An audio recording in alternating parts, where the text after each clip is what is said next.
Hello. You're listening to the Native Business Podcast. This is episode 4. My name is Gary Davis, and this is Carmen Davis. And we are the publishers of the Native Business Magazine, and we hope you are doing well. And we have an amazing episode that is coming your way right now. It is actually one of the ones that we recorded at the Native Business Summit that happened this past May 13th through the 15th in Tulsa, Oklahoma. And very excited to share it with you. It is going to be a great episode, and you actually are on this episode. I know. And to get right to it, it is really going to focus on professional development, and we have an amazing panel, yourself, Joy Huntington, who is the CEO of Uquati Consulting, and then we have Linda Sachs, who is Director of Strategy and Public Affairs at the Native American Action Organization. And, of course, our great host, Mika Leonard. Yes. Co-host, featured host. Yes. Special host, Mika Leonard from the Miami Nation. Who did an amazing job. And it actually was a really fun panel. So it was really awesome to have an all-women panel and to represent and just hear from all these accomplished women. And their voices about professional development in the business world and all accomplished folks themselves.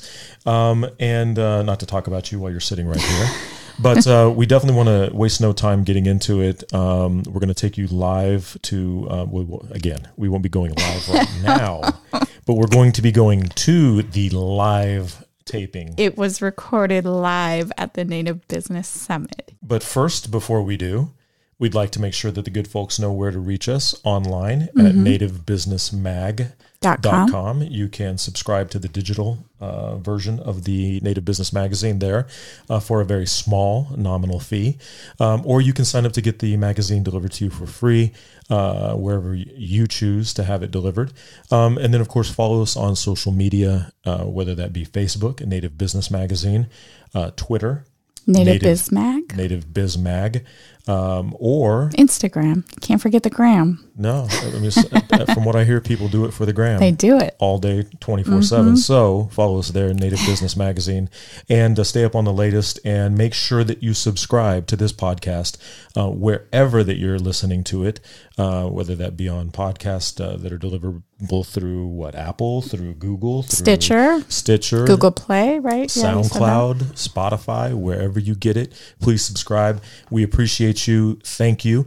And also, please leave us a review. We would love to hear your thoughts. Reviews are good. Absolutely. And just again, we're going to be having many of these podcasts come at you from accomplished entrepreneurs, CEO, tribal leaders, all of the great content that you've seen in Native Business Magazine, whether it's been online or actually in the print publication. You're going to be hearing the voices of those folks right here on the Native Business Podcast. So again, we're going to go to the special podcast that was recorded at the Native Business Summit, specifically dealing with professional development, a great panel of accomplished women entrepreneurs that are just doing amazing dynamic things. And we're going to go to them right now.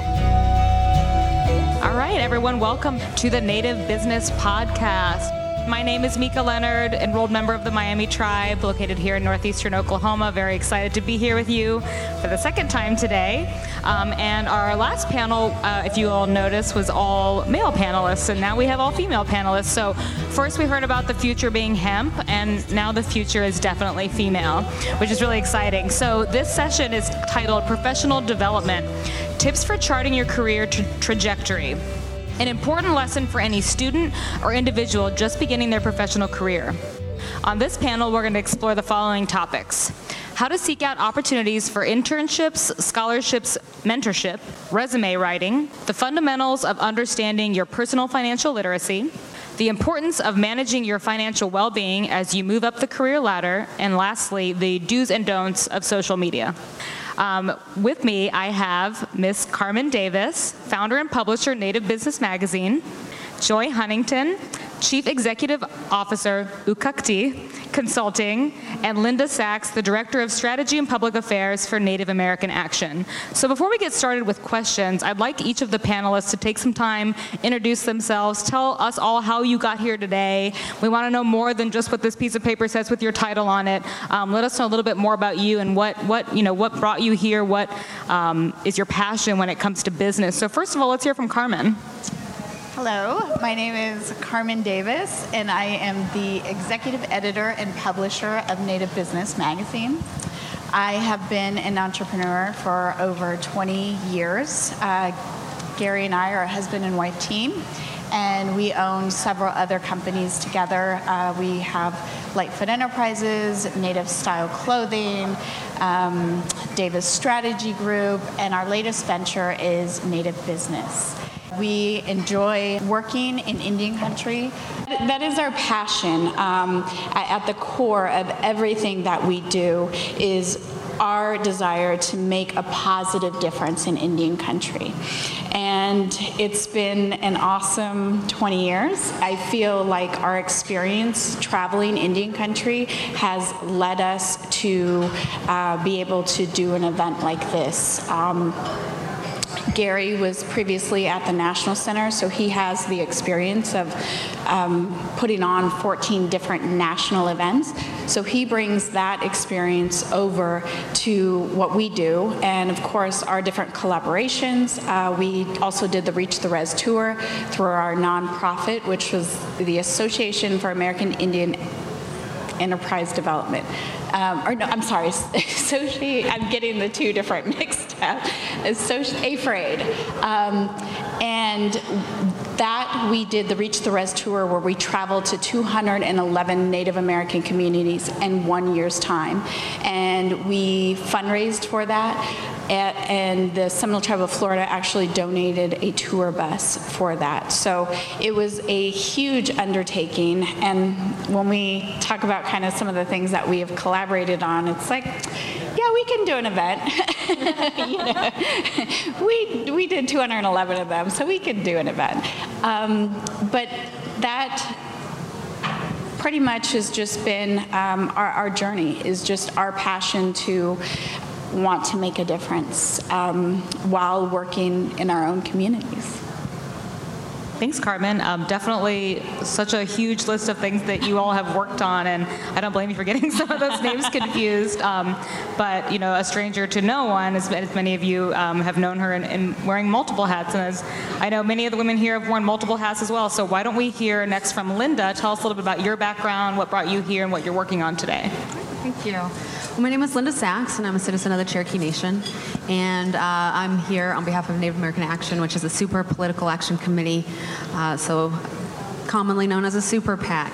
How that relates to what we're doing today at the Business Summit is the Native American Action is a vehicle to forward the Native agenda in relationship to what is important to the tribes and us as Native people, be it business, small business, or other ventures that our tribes are interested in taking, but being a vehicle in the legislative process.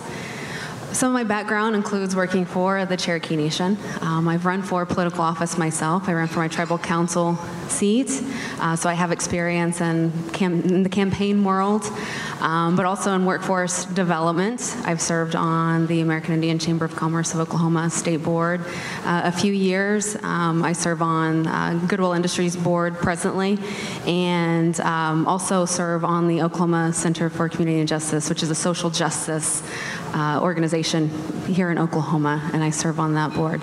So they all work together. And granted, I on most of those, we're on the Goodwill Board and with the Oklahoma Center for Community and Justice, OCCJ, I was able to get a few more Native American voices and representation on that board. So that's what I push towards, is being the Native voice and bringing other Native representation to those tables, to be in the driver's seat ultimately. We make a big contribution. The tribal community has a dynamic impact on the state of Oklahoma. And not only do I feel that we as tribes deserve to be in the conversation when we make that kind of massive contribution, but also at times should be in the driver's seat of how some of those things are done. And a lot of that is done legislatively and through policy. So that's where you'll find me. That's my passion. I kind of nerd out over politics, but that's me. Thank you. Thanks, Linda. And I know we chatted a little bit at lunch about this sort of like intersection of politics and business that we see so prevalent within Indian country, that often if you are a business leader in your community, you are often a political leader as well. So I think, that synergy certainly makes a lot of sense here. I know we're going to touch on a lot of the pieces when, like you mentioned, working on campaigns and sort of understanding and managing your own personal brand when you do that, how that's very similar to what you would do in business as well. So we're excited to have you here today. Last but not least, Joy Huntington, all the way here from Alaska. Perhaps a little jet lag, but as she told me, she travels all the time, so she's always jet lagged. This is just normal. Tell us about you. Well, thank you very much, Mika, and thanks for being our lovely moderator today. And everyone that's joining us, thank you for spending some time here speaking with us, or listening to us, I guess. And I wanted to just acknowledge my family here as well. My aunt, my dad's sister, and my first cousin have traveled here from Kansas City, Missouri, and actually brought me here as well. So I wanted to thank them both for being here. And my family is mostly from Alaska. I'm Koyukon Athabaskan on my mother's side, from the interior, so along the Yukon River, several villages, but raised in Manly Hot Springs, and I'm a proud tribal member of the Manly Hot Springs tribe and a shareholder of the Bean Ridge Corporation, which many of you are, I'm sure, are aware of our interesting dynamic there in Alaska with the corporations. But my father was from the Kansas City, Missouri area, so I'm very proud of that side of my family too, and they don't get to see me do anything very often, because usually I'm in Alaska doing it. I think they thought I've made it all up, that I actually own a business. They're like, yeah, sure, Joy. So for them to be here to actually see that I do, in fact, own a business, and it's great to have them here. So a little bit more about me. I was raised in small villages in Alaska and Fairbanks. I've kind of gone back and forth there, lived for a time without running water and electricity and a road to my house and a telephone. So have had some really kind of eye-opening experiences just growing up in some of the more remote areas in Alaska. And I left at 16 to go to a private boarding school in Arizona for my last 2 years of high school, and then I went to college in New Hampshire. So kind of have lived in a few different places, but I'm very proud to call Alaska home. So my business is Ukukti Consulting, and if we want to say it together, a lot of people see it and they're kind of like, they always want me to help them say it. So it's Kuk, like K-U-K, Kuk-T, Ukukti. Together.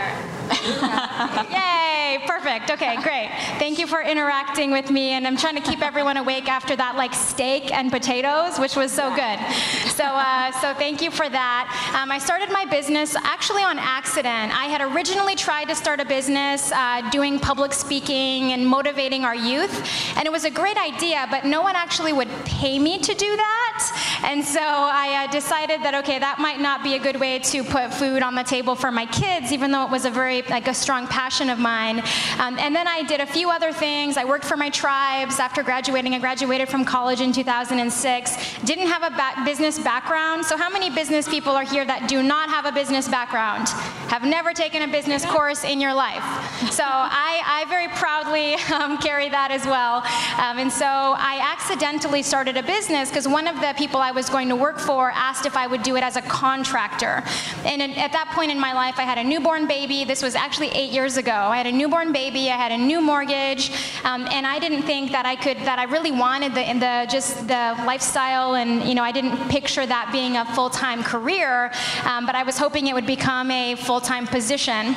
And so that one decision to take on one contract has led to an amazing 8 years of operating my own business. I've hired about 10 people over the last 8 years. In 2021, I'll be celebrating my 10-year anniversary. So I'll be back at the Native Business Summit, and we could celebrate together. And I've just been able to do some amazing things. And I work in the state doing communications and community relations and also state lobbying. And Linda might be interested that I was just finished a term as a city councilwoman in Fairbanks. And so I was growing a business and parenting my daughters and doing city council in Fairbanks for 3 years.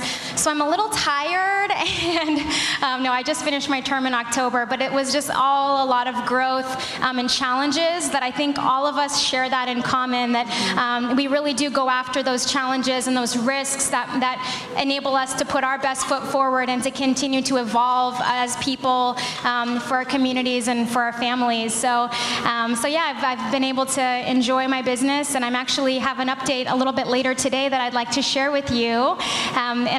One other side note on the company is that Ukukti actually received an award from the Yukon First Nations Chamber of Commerce as the top Indigenous Business of the Year for Alaska.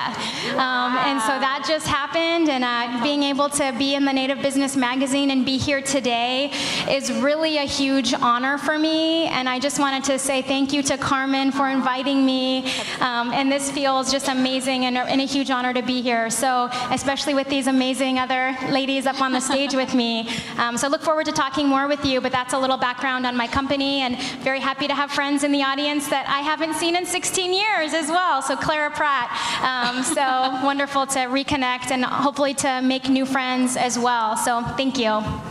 Thank you, Joy, and I need to match your energy level. I think that steak and the big potato really kind of put me in a lull, but as did the cheesecake. But I think what you're saying, what you just said about the three of you, it's like you're all in business, you're all doing something that's specific and near and dear, and I'm kind of going off the questions now because my mind's rolling, But this idea that, your passion and the thing that you really believe in,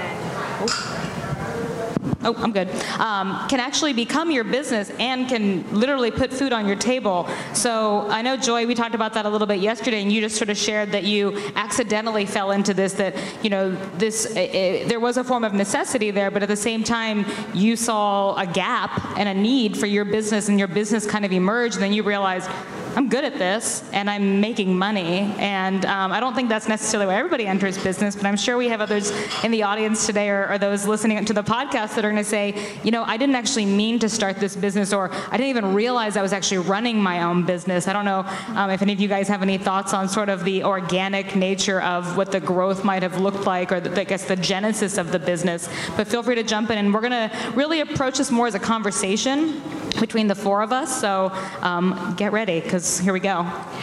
Well, I definitely didn't start out to be an entrepreneur, and actually, there's actually not many entrepreneurs in my family, especially in my immediate family. So I think that's one big thing that we need to talk about, is that just because you weren't born into a family business doesn't mean that you can't become an entrepreneur.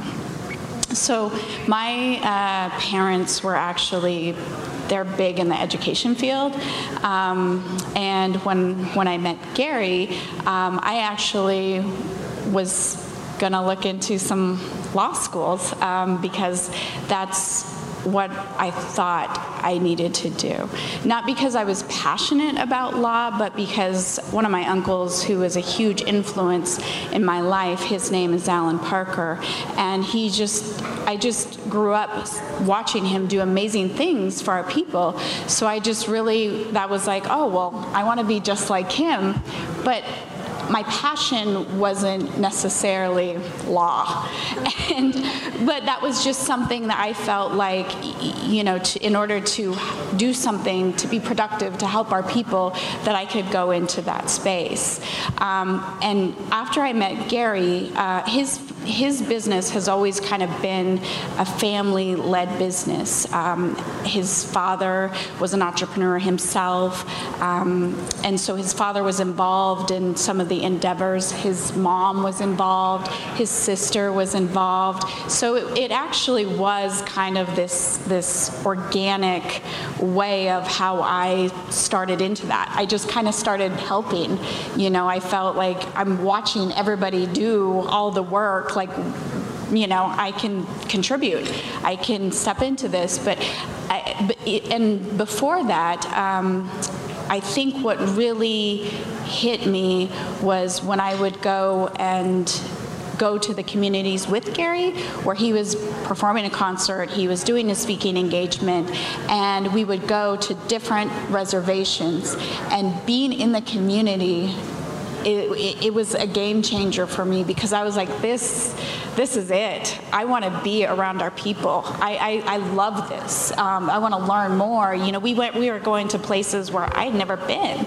And so it was really amazing to share that experience of being in the communities, and just interacting with our people, engaging with our people, seeing how, you know, witnessing their ways of culture. So, because as you know, we're all different. So it just was really empowering to see how his message affected the young people. And so that's how it started. It was just very organic, just helping out, and then we continued to collaborate. But no, in the beginning, if I were, to look back and say, did I want to be an entrepreneur? No, that wasn't even a thought on my radar. But being an entrepreneur has fulfilled me in ways that I would have never imagined. Being able to provide for our family, being so vested into what we're doing has given me purpose. And by my children seeing us work together, as a woman, I'm sure it's hard when you have kids, because you feel that mom guilt is real. Let me just tell you, it's real. And at the same time, I feel like they're seeing their mother do something that is meaningful work, and they're seeing their mother live their life with a purpose. So sometimes, it's a balance. You have to, it tugs at your heart. I mean, it really does. But in the end, it's about doing meaningful work. Thank you. And I told Carmen and the rest. Hello? Feel free to cry, because, we can get emotional up here. We might need a box of tissues later. That actually kind of, and I want to pose a similar question to the other two of you, is this idea of, organically becoming an entrepreneur. But I'm imagining that for both of you, there was someone who mentored you along this path that, you certainly can't pick up a book like How to Be an Entrepreneur or read it and be like, all right, cool, I got it, I'm good. I'm guessing there was somebody, or probably many someones throughout your career who helped guide you, or maybe planted that little seed in your head that made you want to go on and take on that next project. So again, a lot of what this panel is for people beginning their career, people thinking about getting into that next line of business, or even for perhaps some students out there is how can, I'm a big believer, never be afraid to ask for help, and never be afraid to say that you don't know something. I think that's actually smart. It's humbling. Not any of us is expected to be an expert in everything. I mean, I don't know. The human brain's pretty incredible, but I just don't think that's actually possible. So could either of you, feel free to jump in, share perhaps an experience with a mentor? And I'm imagining now becoming mentors yourself and what that kind of looks like. I think that's a really exciting shift that happens in our careers. So. Sure. So this is a topic that I'm very passionate about, because I have asked so many people for advice in the last, my whole career, but as a business owner, something that Gary said last night, just touched my heart, and it just made a part of me feel so seen and understood, because he said it can be very lonely being an entrepreneur and being a business leader. And I can definitely attest to that. And people all expect you to have everything under control, because I'm the owner here, and I'm like, my name is out on front, in the front. And so, but we all know that is not the case. And there are times when you are just so uncertain about what to do, and where you're climbing a wall, like a cliff, and where your next little ledge is going to be to hang on to. And those are the moments when I know that I need other people's support, encouragement, even if they're not giving me the answer. They're just kind of being there behind me, encouraging me to keep going. And one experience that I had, so one thing is, just a side note for anybody starting in the business world, is that it's all about relationships, just like everything else, politics, but business is all about relationships too. And having mentors is a great way of kind of solidifying those a lot of relationships that might really pull you through those dark times, those challenging times. And so early on, I started developing these mentors in my life, and I would send little thank you notes to them. That's a little trade secret from me to the world, is that I send a lot of handwritten thank you notes to people, and it makes a world of difference when they get that little handwritten note saying thank you for your time, thank you for being my mentor, and that has really kind of pushed those relationships a lot further along. But in one point in my business life, about 2 years in, I had one client. I've learned never to have one client. Another little side note. It's a dangerous place to be. It was a great client until they went away overnight. And I had an employee that was depending on me. I had children that were depending on me. And having 0 clients is really scary. And so during that time, I started to reach out. And I had a few job offers that were kind of, I don't know, many of you are going to be requested to go take a job somewhere else. And kind of that opportunity, that temptation will be there, especially when you have 0 clients. And so during that time, I did start reaching out to other business owners and other people that were already mentors for me. And one of them took a big risk on his own. He was the vice president of a larger engineering firm that I had actually done quite a bit of work with, but he was one of my mentors, and we were having lunch, and I was saying, I just don't know if I'm going to get more clients, and I'm getting these job offers that look kind of appealing right now because that's just, security, that stability, not having so many different things to kind of stress out about. And he basically looked at me and he said, I know that you are going to get more work. There's no question about that. And sometimes you just need to be told those things. But he said, if you need a safety net, I'm going to give you one. If you ever are destitution, your house is going to be taken away. If you ever get to that point, we will hire you directly. And he kind of made this commitment to me. But had I not built up that relationship and fostered that mentorship relationship with him, he wouldn't have been as invested in my success. And within a few months, I had 3 new clients. And so I never needed him to come forward on that offer. But having that little safety net was really, really comforting for me. And again, if I hadn't reached out and told him what was going on and shared and asked to have lunch with him, that opportunity for him to support me and help push me to the next level and just be in my corner would not have existed. So I had to reach out, but as a mentor, he went out and above and beyond to help me kind of continue having faith in myself. So that was just a story that really I kept my business going in part because of that moment with a mentor. So definitely encourage people to reach out and ask for folks to be that for you.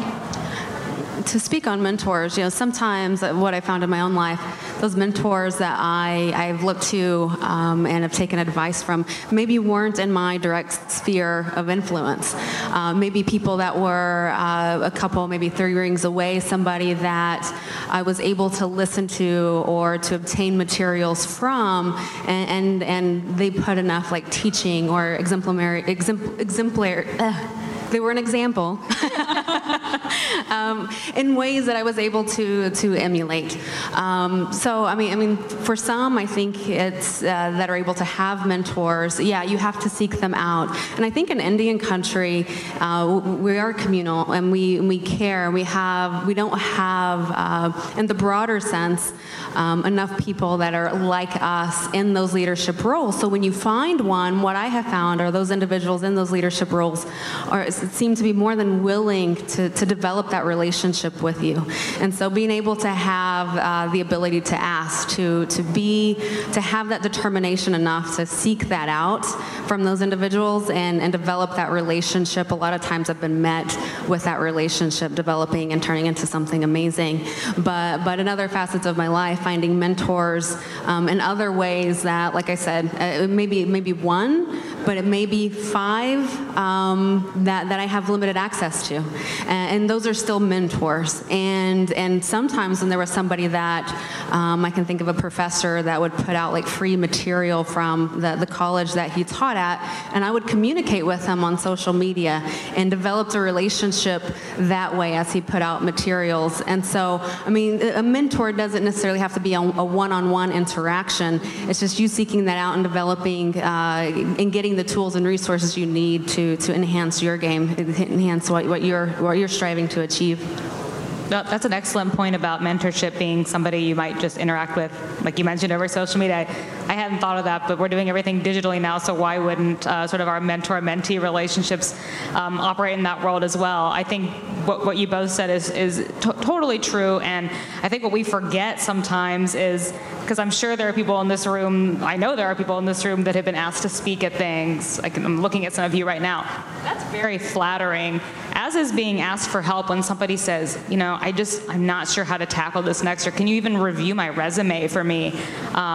Being sort of sought out for your own expertise is very flattering. And again, when you sort of see that shift from mentee to mentor, which I'm sure all of you are in that world now today, that's really exciting. And I think we sometimes forget that it's exciting to be asked for something too. Obviously, always be willing to give it back, pay it forward, and so on and so forth. But want to give some more sort of tactical advice to some of the folks here today, and for those listening, when we talk about going after that next job, and obviously that resume, whether it's your LinkedIn profile or the piece of paper you slide out or the multiple pieces of paper you slide out, that is still a representation, you know, of who you are and what you have achieved. And there's tons of different ways to look at it. There's definitely an art to font size, font style. I mean, I'm sure there's a whole thesis is written on what this looks like, and I'm just kind of curious if you guys could offer some advice. You know, what's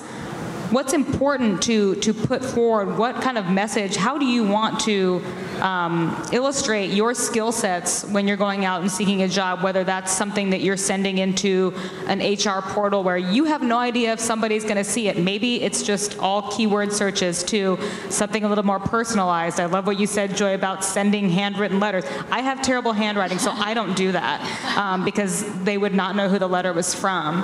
But I think following up is key. But so yeah, for folks, you know, coming out of college, applying for their first job, or people really kind of looking to make that next leap, what do you think is important for them to put on that piece of paper?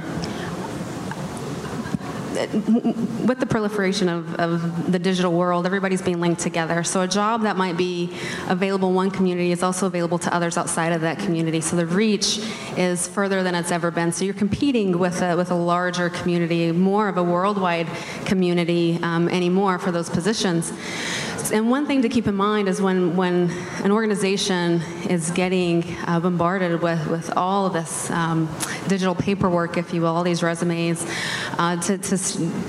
there's a lot of third parties involved in filtering through that information. So that resume, as it was before, where you're handing it into maybe a hiring manager or a company, and it stays within that company, and somebody actually in the ability to make that decision is probably not going to see it, not in those first few rounds, and it's going to go to that third party. And that's where any more to know when it comes to a resume, the job that you may be applying for, those transferable skills that you have in using the language that the company is desiring to have in a candidate. So if you're looking at something specific, looking at how does that company articulate that position? What are they saying they're looking for, and do your skills match what they're looking for? And then using their language, because if it's a different industry or whatever that industry is, that language is important to that industry, and so you have to know how to speak that language as well, and that's your first step in your resume. You have to have that language going in to even get through those first few rounds of filters. So what I would call them hot button words. That's what we teach our clients at Goodwill and different workforce trainings that we have, is to use that language, seek out those hot button items that are important to them by reading through all of the descriptions, and then translating your background, your skill set into what they're looking for. Now, definitely don't fabricate or make stuff up, but sometimes there are pull out a thesaurus. There may be many different ways to communicate that one thing that could make the difference in you being a chosen candidate and not being a chosen candidate. And you could be the best qualified, but if you're not using their language, your stuff will never get through those phases. So that's a tip that I've seen with different panels. Great candidates getting thrown out, probably the best qualified for some positions getting thrown out simply because the resume didn't have the dates, didn't have the requested timelines, didn't have the exact wording that someone else who knew that little trick did and got through and got the job over maybe a more qualified candidate. And definitely spell checking, I would imagine. Yes. Spell your name correct. And be sure to note that whoever you're sending it to, be sure to spell their name correctly as well. I think that's a great point. Often, I think we're taught to not necessarily know how to tell people the great things we have done. I think especially as Indian people, and perhaps even more especially as women, people say, well, don't be boastful. Well, maybe you're not being boastful if you're just stating facts. If you've done these positions in the past, that is part of your history, and you should feel proud to share that.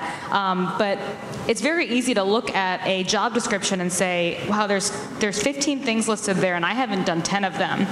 Well, let's dig a little deeper on each of those, and I bet there is something that you've done in a previous job, a responsibility you've had that actually translates to that. And as you mentioned, just being able to call that the transferable skill, rewording things you've done to contextualize them to make sense with that future job. I mean, sometimes you see these job descriptions and you're like, okay, a machine definitely wrote this, because that does actually not make any sense. Most federal job descriptions look like that for what it's worth and take a long time to apply for. But I think that's great advice. And now a quick message from the sponsor of this episode of the Native Business Podcast, Ukukti Consulting and joyhuntington.com. Ukukti Consulting is a statewide communications and community relations firm serving a variety of public and private sector clients. Joy Huntington, Ukukti's Consulting's president and principal consultant, has lived in rural Alaska for 15 years and has an in-depth understanding of socioeconomic, cultural, environmental, and political issues that face rural communities. Ukukti Consulting brings positive energy and promotes meaningful relationships for projects and companies across Alaska through effective communications, outreach, and facilitation efforts. Joy Huntington, who has received the Alaska Federation of Natives President's Award for Future Leadership and the Doyon Limited Future Leadership Award, has also been featured in Native Business Magazine as one of the 2019 Native Business Top 50 Entrepreneurs. She is very involved in bettering Native communities and recently launched the Joy Huntington brand of products and services to facilitate her work across Indian country. Her services include motivational speaking, youth engagement, career planning and coaching, journaling workshops, mentoring women in business, and entrepreneurial workshops. For more information on Ukukti Consulting, please visit uqaqti.com, ukukti.com. And for more information about Joy Huntington, please visit joyhuntington.com today. That's joyhuntington.com today. If you'd like to sponsor the Native Business Podcast, please email us at sponsor@nativebusinessmag.com. And now we return you to the Native Business Podcast. We'll pivot a little bit. So now, we've talked about, writing that resume. Now let's say you've gotten that job, or at this point you're actually managing something. You're managing a portfolio, you're managing other people, you're managing a program. I know there are probably a lot of folks here that have managed programs at their tribe, or you're maybe managing your own small business, and all of a sudden you're hit with some accounting. And maybe you've never taken an accounting class, or maybe you've taken one and did poorly. That's me. I want to talk a little about financial literacy and sort of two sides to that. So you have, your own personal financial literacy, which I know there's a lot of talk about, just creating more financially literate youth, more financially literate Indian youth. I think that's very, very important. Helping kids understand what the basics of a bank account. It's some stuff that, it's often quite simple, and we're just not necessarily teaching it. It's not being taught in schools. But then once you enter business, making sure your books are tight and your books are clean, and knowing how to do that. How do you kind of use those same lessons that you might teach to a young person to be able to, apply to business, or even to yourself if you're thinking about buying your home, and understanding, okay, what is my actual budget? What's my all-in? What are my costs? What are my different expenses? What are all the incidentals that I hadn't thought about? I'm sure when you start a business and you're thinking, okay, well, I have my business license, I got that. I set up my account, I have that. I printed some business cards, and I leased an office. I'm done, right? No. So what are some thoughts from any of you just on what that process looked like, probably some of the things you learned the hard way, and just any advice you'd give sort of more on that business accounting side to some of our potential prospective small business owners and current small business owners? Well, I'd first say that if you hire an accountant, you have to, for all the things that you are not good at, that you're not proficient in, hire somebody and, create that team. Because you're right, we're not all good at the same thing. And so we have our strengths, we have our weaknesses, and when you put together that team, you can play up where you're strong and hire the people where you're weak. And I think it is important to button up your business, have everything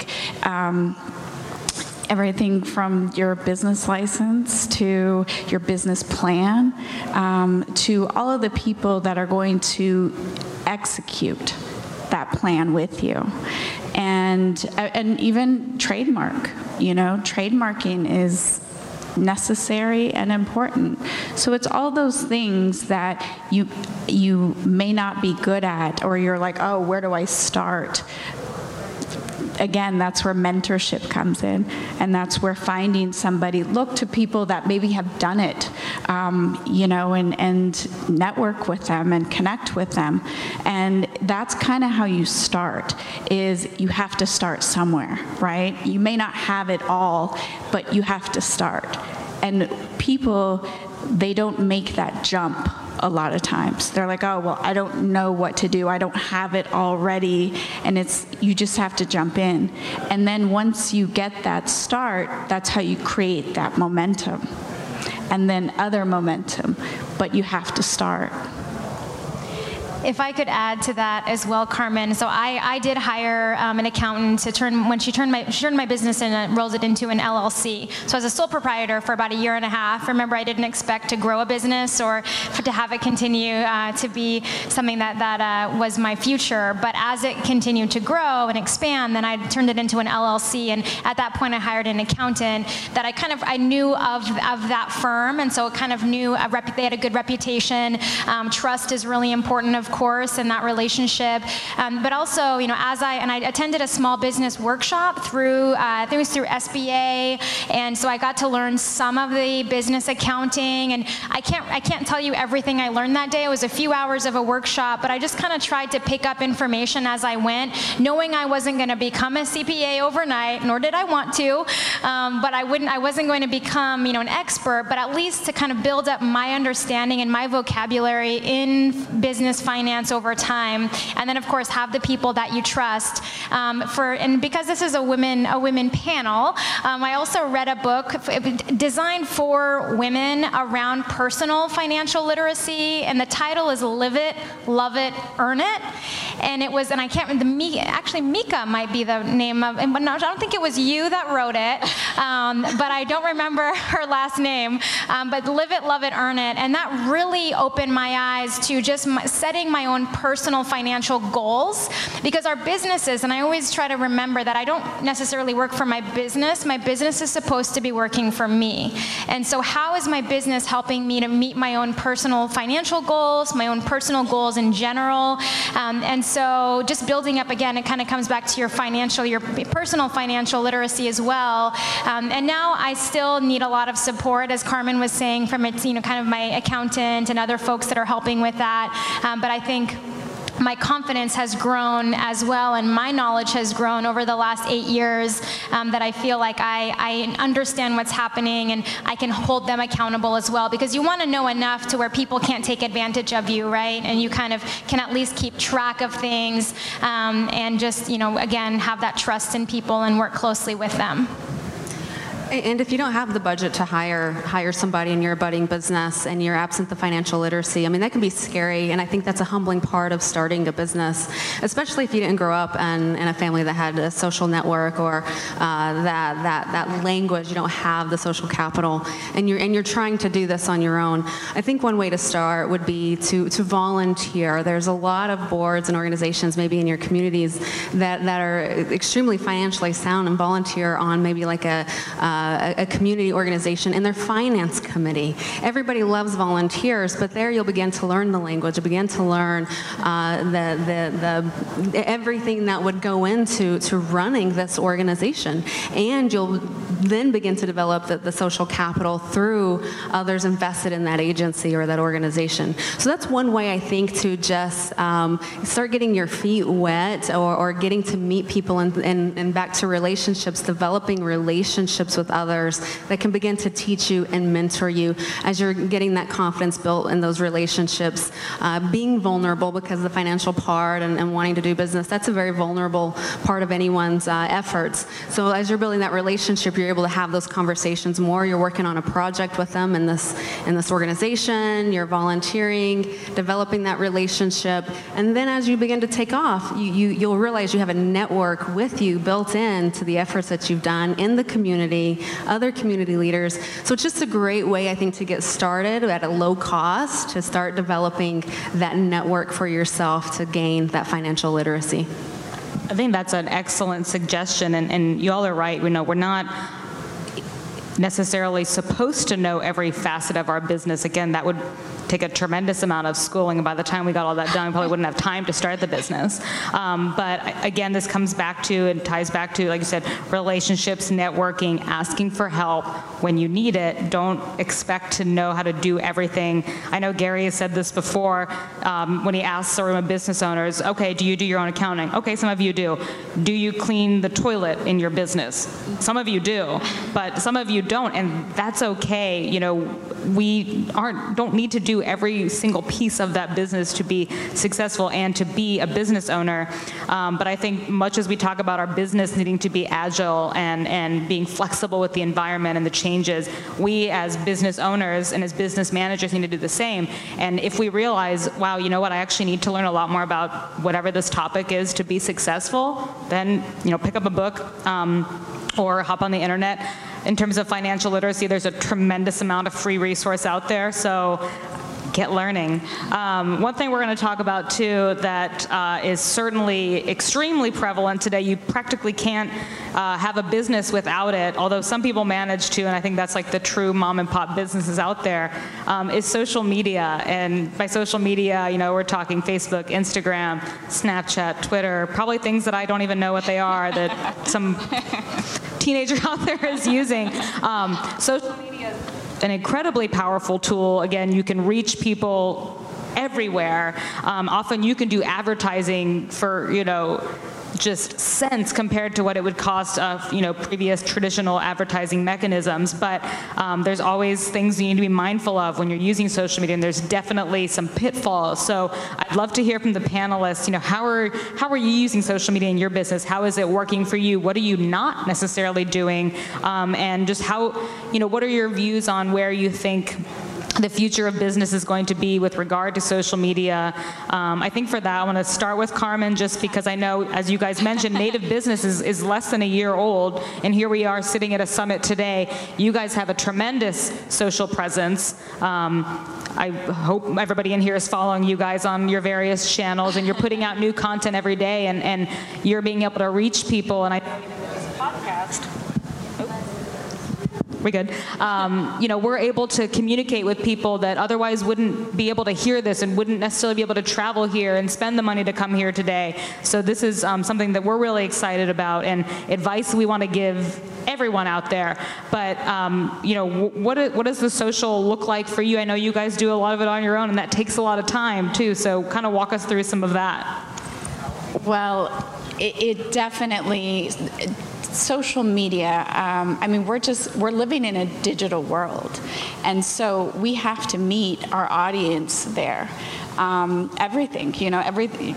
I was going to pull my phone, but it's in my purse. Everything, it's on your phone, and you're scrolling, you're getting your email, and it's happening so quickly. And so for us, first of all, we're so happy to be launching the podcast here at the summit, but it's just really important to reach our audience. Our audience is on all different platforms. So we do. I'm not too big on Snapchat, to be honest, but IG, Facebook, LinkedIn, and it's really important to get your message out there. And earlier, I know you talked about we're taught to not be boastful, and that is so true. We're taught to not brag about ourselves, and to be humble. I mean, that's a native teaching. But somewhere along the way, don't brag on yourself, don't be boastful, kind of turns into maybe I'm not good enough. Or maybe, I shouldn't go and tell my story. There's a difference between being boastful, but telling your story, letting people know what you're doing and where to find you and what you're doing. So I think that's something that media is a powerful tool. The young people, my kids, they're 5 and 8, and even our 20-year-old, everything they do, tablets, phones. I mean, we try to limit it, especially the younger ones, but the truth is they're on YouTube, they're watching some kid unwrap their toy. and I'm like, and that's where it's like, you know what, go play with your toy. Go play with your own toy, but that's another story. So it grabs them at such a young age. So media is really powerful, and to be able to tell your story, and as Native people, there's a lot of remote reservations, and yet they have great cell phone signal. And so to be able to reach our people like that is huge. And again, we also wouldn't be doing the print publication, I think, if it was any other audience. But we also know that being remote, sometimes our people, they want to flip through that magazine. And again, we're reaching them there, but they can also find us digitally as well. So it's really important to have that broad offering of what you do. No, that's absolutely right. And I know there was at least one person I talked to since getting to the summit when I asked them how they found out about this, and they said they got a targeted ad on Instagram. And I don't know about you guys, the targeted ads I get are very targeted. Yeah. I mean, the shoes, whatever it is, it's like somebody, the phone is listening, You heard it here first? Actually, no. So I do think that's a very powerful tool, but like you said, more importantly, it's about having a way for people to be a part of your business in a way that they were never able to before. When you're talking about, storytelling and narrative, that's so important. Either of you, any thoughts on social media? Maybe some social media don'ts? Yeah, no, and I was going to kind of go there because as it turns out for my Ukukti business, I don't really have to do any marketing on social media. My clientele is kind of a very specialized industry that I'm in, and I've been lucky that I haven't really had to go out and seek new clients. And so I do have a Facebook page that is so sadly neglected. I apologize if you've ever liked it and are really, really bored, please find a more exciting page to follow. I'll try to make it more exciting in the future. So I haven't really had to use that as a marketing strategy, but I do have one just because having a presence is better than no presence. And I heard earlier at this summit some really great advice to just go and get all of those domains and all of those, like, even if you're not going to use it, like just book it so that no one else can. So that's like something I heard just today, very helpful. But here's the thing. So even though I don't use my Ukukti page very much, I still reflect my business. And remember, it's all about relationships. And so if I'm like, oh, my page is not getting much action, no big deal, I don't really need it. But then I'm going crazy on my own personal page, and I've got a bunch of friends on my personal page that cross over into politics and business in Alaska, and Carmen is keeping a close eye on me, I know, on the daily. And so with that being said, just be mindful that even though this is not my business page, this is my joy page, but if I were to post something really negative or really inappropriate, everyone remember, we're always putting out information about ourselves. And for me, I am my business, and my business is me, just like all business owners. And so your reputation and your business relationships could really not be, I'm sure no bridges would be burned. But just remember, if a client is, and you hear this all the time, like for job applications, don't be put crazy stuff on your Facebook page. But even as business owners, I think we also have to be mindful of that. And so even my personal posts, I try to keep them, like positive in tone and professional, and for me politically, also it's just sometimes it's not worth, stirring up a bunch of stuff when it could impact your business, and people may not want to come, hire you or contract with you based on some stuff they saw on Facebook that, if that didn't really bring you a lot of personal value in the first place, was it worth it? And for some people it is, and I know that. But, if you want to have a thriving, successful business, I think we always have to try. I'm not going to say do it, because none of us can do that all the time, but just try to always present ourselves in a way that we would want a potential client to see us and interact with us. I think when it comes to social media, you got to think long game too. I think a lot of catch to social media is that compulsive entry that somebody might put in what they're feeling in that moment, especially if you're working on personal branding or you're wanting to use that medium to enhance your business or your profile. It's not those impulsive moments that are going to win it in the end. So you got to think long game if that's how you intend to use it, and using it in that way. Being mindful about what your message is. If you are a part of your brand or you're creating a brand for yourself, that should be, if anybody who doesn't know you outside of what you're projecting there, what is their collection going to be about you? What are they going to gather at the end of reading the messages that you are putting out? Or if you have somebody else that has access to your media and they're able to post things or add things as well. Is this person making a fair contribution to your image, to your reputation? And so it depends on how you want to use it. If it's used for business or used for personal, is it a venting tool? All those things you're planting a seed, and it's going to conceive fruit eventually. And once it's published, it's not going away. No matter how impulsive, or even if you deleted it or screenshot. Being in the politics and to be involved with politics and using the medium of social media, you really have to have a stomach lined with iron. But for the most part, there are people out there just screenshotting everything as soon as it hits. That's what they want, because if you're high profile enough or you're getting there enough, somebody's interested in you. I mean, we can look at any celebrity. People feel a familiarity with them. They feel like a connection with them, and it's somebody they've never met.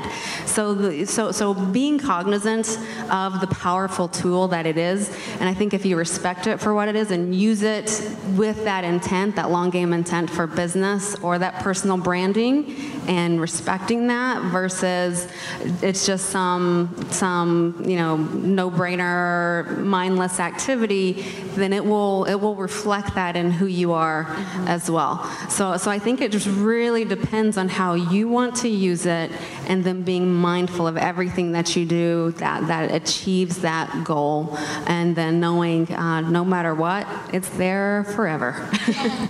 And trolls are real, right? Trolls. I guess if you get famous enough to have a troll, that's weirdly sort of a success. But just this idea that, your personal and your professional lives will intersect, perhaps whether you like it or not, and kind of always having that image that you want people to see, and knowing that, those 50 pictures you post of your cat, people might see that, and that might, they may feel positively or negatively about that. I'm not sure, but just knowing that, as Linda said, once it's out there, it's out there. I'm sure you guys have heard, anytime there's a politician and they go through their Twitter from like 15 years ago and find one thing they said that was maybe not very nice, take it out of context and boom, it's a headline. So be mindful, be careful, but also be true to your brand. My final question for my panelists, sort of an open-ended question, and in about the 10 minutes or so that we have left, I'll give each of you a chance to chat on this. And once again, we'll start with Carmen. So two-parter, I guess. No pressure. No pressure. I've started with you every time. Sorry. You're in the front. Just, what does it mean for you to be a Native woman in business? And also anything you'd like to share with us on sort of future endeavors and future things. I don't know if Gary will want you to say all the future plans, but whatever you'd like to share with us, share your social media handles, all of that. Please go ahead and promote. I'm asking you to, okay. So go ahead, girl. Well, first of all, nativebusinessmag.com, Native Business Magazine on IG. It means everything to me to be a Native business owner, Native woman business owner. I go back to my grandma, who she was the matriarch of our family, and a few years ago she passed, and her passing had a huge impact on me, because as we get older, you realize, life is short. Your time here is short, so you have to maximize your time, and what you're putting your energy into, you have to be really intentional about that. And so I look at my grandma, and all of the hardships that she had in her life, she was a part of the boarding school era. We're all going through, that historical trauma. It is very real, and we need to heal. And the way that we heal from that is we rise. We rise above that, and we do good in our lives, whatever that means to you. And she had to sacrifice so much, and she went through just, it's unbelievable when you think about what that era, that generation went through so that we could be here today. And there was a lot of things, she couldn't say, I love you. I knew she loved me, but she was never a big hugger. She she held everything inside. So for me to stand on a stage today, for me to sit here with you guys, to be able to speak my mind, to be able to be here as a Native woman, business owner, I'm changing that tide. And you can make that change, one generation. I tell my kids I love them. They snuggle me, we hug, we show that affection, because my grandmother couldn't. So to me, it's about healing, and it's about also, she didn't let that hurt stop her from living a full life. Even though she wasn't able to express herself, she still lived an amazing life, and she laid a foundation that I want to match for my kids.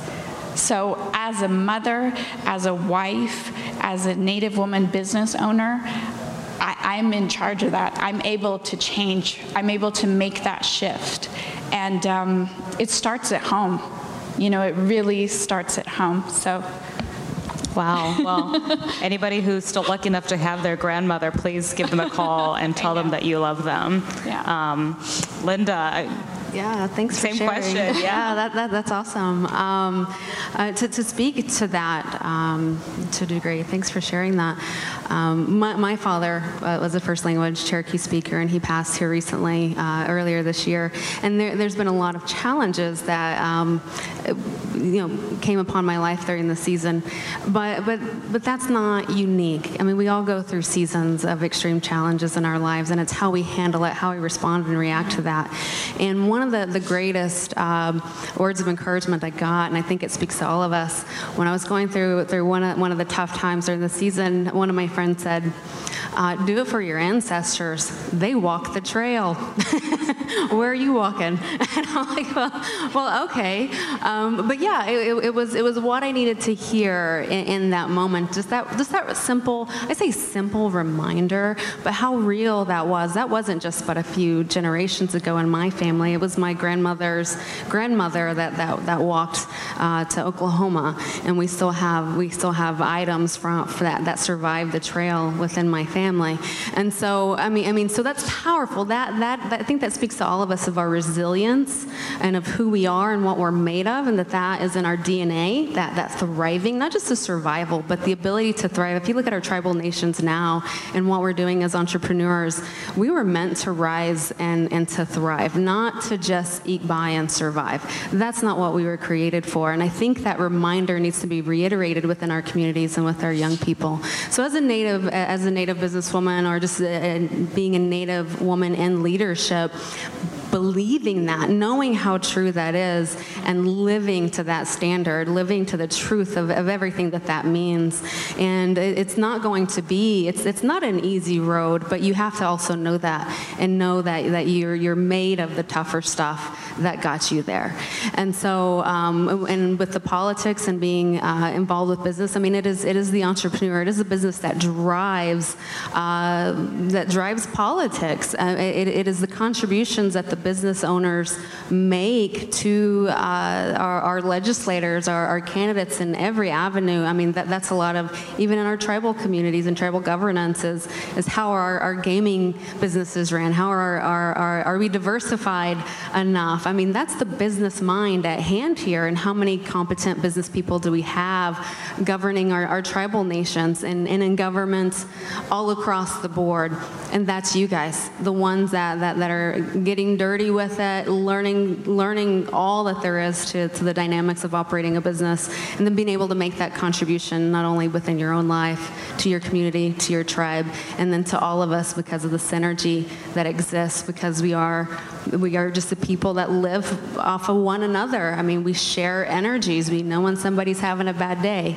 We also know when somebody is thriving and successful because of their ability to give and make those contributions. So, and then it bleeds over into the politics, how our country is ran. Is it ran on those principles and those values that we are quality people, and then stepping up and doing it? Because, I mean, there's a lot of people that don't engage in those leadership levels because of fear, but never make a decision ran by fear. You'll never get a good result making a choice out of fear, but making it out of being bold because it's what is right. And so I feel like if, my biggest contribution is being, a Native woman that has the ability, the platform to be with other dynamic Native women and to make that point, then you take it. You take it at all costs and get that message out there for our girls coming up after us too. Absolutely.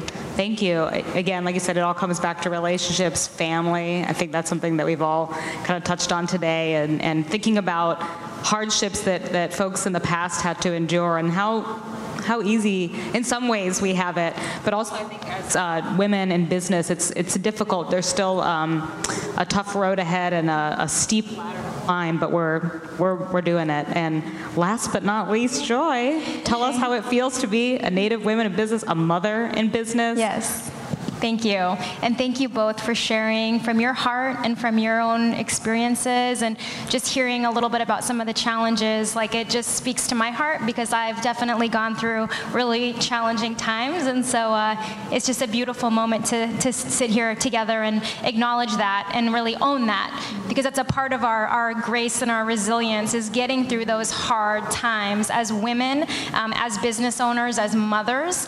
And a little bit, and first on, kind of what it means to be a Native business owner, Native woman business owner, an entrepreneur. I think it's a great kind of combination of what we're sharing, because we're talking about where we've come from and the resilience that we have and the strength that we have as Native women, that gives us that edge, right? That resilience and, that competitive edge. But also, I think part of what it means to me, and especially having two daughters, ages 8 and 10, it means that I'm a role model. And that's one of the hats that I wear that I really is so sacred to me, because it means that there's Native young girls out there, my own daughters, my nieces in Alaska and beyond Alaska, Native and non-Native, that are looking up to me. And that is such a privilege and an honor to me that, when our next generation is looking for inspiration and looking for, okay, what does it mean to be a Native woman? They're going to be looking at us and all of you. And so the examples that they have of being able to be multifaceted, multidimensional women and doing very different things in politics and in business. And there's something that I also want to throw in there. I do not feel underprivileged being a Native woman business owner. I feel privileged, and I feel like everybody else better watch out, because here we are and here we come. And so I don't feel like we're like kind of coming in behind. I feel like we're coming in ahead. And that's how I choose to view it, and the grit and the resilience, and just the ability to be, to be strong, and so many things that our grandmothers, our aunts, our families, and our communities have taught us that make us, I think, even more equipped to do this than a lot of people. So I just wanted to add that as well, because as a woman-owned business and as a minority-owned business, you can, there's a government programs that help kind of level the playing field. And there's reasons for that. And I'm not saying that that's not valid. I'm just saying that you don't have to embody that. You don't have to carry that around and say, I'm less than and I need extra help. Yes, you should always get any help that's available, but don't internalize that feeling. Know that you are more than capable, you are more than worthy, and you are absolutely going to just blow the lid off of things the projects that you work on. So I wanted to share that, because I think it means a lot to be a Native business owner.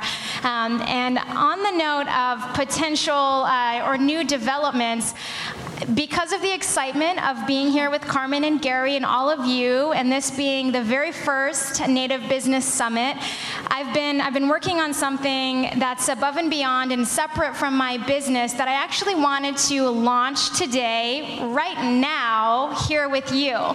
And so my second business venture is live as of right now. I got the text from my marketing director about 10 seconds before we came on stage that my new website is live, my new Instagram should be live, and my new Facebook should be live for my separate Joy Huntington brand, which is separate from Ukukti. And so that's kind of the latest, the new development.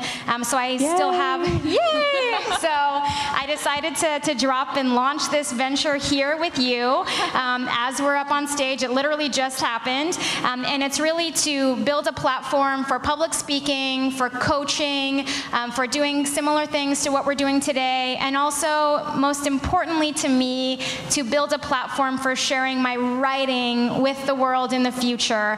I've been writing poetry for 23 years. I've been journaling for 19 years. I wrote a book in 2011 that has just been sitting on a shelf because I've been too busy and a little bit nervous to try to get it published. So I'm also going to self-publish my writing through the new brand. So you can go to joyfromalaska.com is the new website, and my Instagram is at Joy from Alaska. And then I have a new page as well that is connected to my Joy Huntington regular page, but that's also Joy from Alaska and the website as well. So I hope you all visit that, and I'll be sharing that more in the future, and you'll be hearing updates, and I'll be doing some different things with that. But I wanted to actually launch that here. So thank you for giving me that opportunity and literally giving me the stage and the microphone to make that announcement. And I thought it would be fun to do it here because this is everything that we're talking about, those risks, that vulnerability. My slogan for my new business venture is just open yourself, and it also spells joy, yes. And so it's really being open and being vulnerable that got us where we are today, and that's going to be a part of everyone's success moving forward. And so this is a vulnerable moment for me, and I'm really happy to share that with all of you. So thank you. Well, thank you, Joy, for literally dropping that with us right now. Watching businesses like launch today at the Native Business Summit 2019. Very cool stuff. Really excited to see, what's in store for you in the future and learn more about it. I want to thank my wonderful and beautiful and talented panelists here with me today. Carmen Davis, Linda Sachs, Joy Huntington. Thank you for being part of this podcast. Thank you for being on this all-female podcast. Really exciting stuff. Thank you for being open. And thank you to the audience again for letting us share our stories and hopefully imparting some wisdom on you. And we look forward to sharing more in the future. So thank you. Give it up.